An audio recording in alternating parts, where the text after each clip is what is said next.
Chers amis, danser sur un volcan, c'est l'expression qui me vient à l'esprit lorsque je me retourne sur l'année 2024.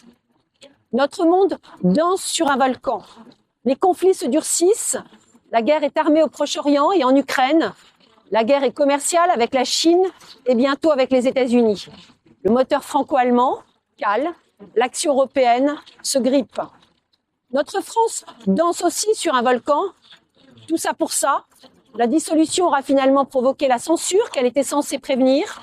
Entre-temps, les Français ont été sidérés par un déficit abyssal et une dette insoutenable. Depuis, tout est incertain et précaire. La majorité parlementaire est introuvable. L'Assemblée nationale vogue, tel un bateau ivre ayant perdu le cap de l'intérêt général. 4 chefs du gouvernement se sont succédés en une année.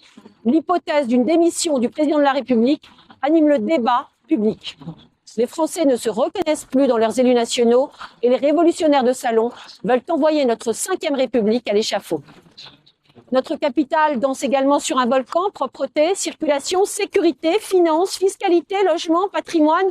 Le cadre et la qualité de vie parisienne continuent de se dégrader.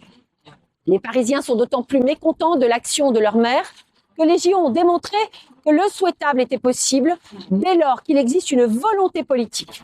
Pendant ce temps, Madame Hidalgo continue de se défausser de toute responsabilité. Un exemple avec la dette. Elle ne serait responsable de rien, ni de la baisse des recettes, ni de la hausse des dépenses. Cette fois, Paris bourré vient faire mentir sa devise et sombrer. Heureusement, notre pays et notre capitale recèlent en eux le meilleur. La réussite des JO contraste avec le fiasco de la dissolution. Les bâtisseurs de Notre-Dame tranchent avec les ingénieurs du chaos parlementaire. Ces succès plongent leurs racines dans des valeurs d'excellence que je crois largement partagées à droite. La compétition, l'effort, le travail, la tradition, le patrimoine, la transmission. Pour renaître collectivement, nous avons plus que jamais besoin de ces valeurs. La France que j'appelle de mes vœux est à droite. C'est une France fière d'elle-même et qui rayonne à l'international, enracinée dans son histoire et accueillante avec ceux qui en épousent les valeurs et en respectent les règles, respectueuse des traditions et portée sur la modernité, lucide sur ses difficultés et prête à impulser un nouvel élan réformateur, exigeante sur sa souveraineté pour mieux définir les voies de son redressement. Paris aussi a besoin de la droite, la liberté, la famille, le civisme, l'autorité sont des valeurs fondamentales qui doivent orienter la vie municipale. Il faut contrebalancer l'action de Madame Hidalgo et des prétendants à sa succession dont les paroles et les actes portent gravement préjudice aux Parisiens. Aux élections municipales de 2026, la gauche ne pourra être battue que si les oppositions se rassemblent dès le premier tour afin de former une large coalition pour l'alternance. La droite parisienne doit en prendre le leadership et le plus tôt sera le mieux.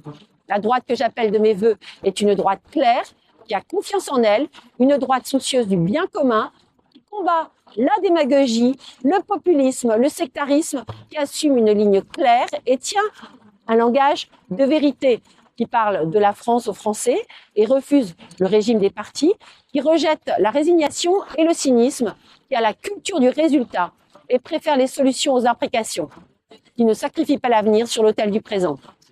Partout, la droite doit assumer ses responsabilités. Elle doit contribuer à mener une politique de l'ordre dans nos comptes, dans nos rues, à nos frontières, avec moins de dépenses, plus de sécurité et une immigration choisie.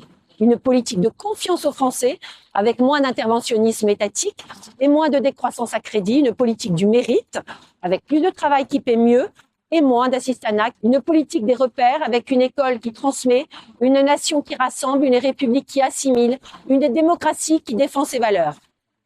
Chers amis, la période de Noël et des fêtes de fin d'année est un moment à part. Nous pouvons prendre du temps pour nos familles, pour les autres. C'est le moment de l'année où il est encore plus important de faire vivre les valeurs de solidarité. Je veux conclure en ayant une pensée pour tous les Français et tous les Parisiens qui souffrent des difficultés de la vie et de la solitude, ainsi que pour nos soldats déployés à travers le monde pour défendre nos valeurs, nos intérêts et notre rang. Chers amis, je vous souhaite un joyeux Noël et de bonnes fêtes de fin d'année. Je vous adresse à vous-même, à vos familles, à vos proches, à tous ceux qui vous sont chers. Mes meilleurs vœux de santé, de bonheur et de réussite pour la nouvelle année 2025.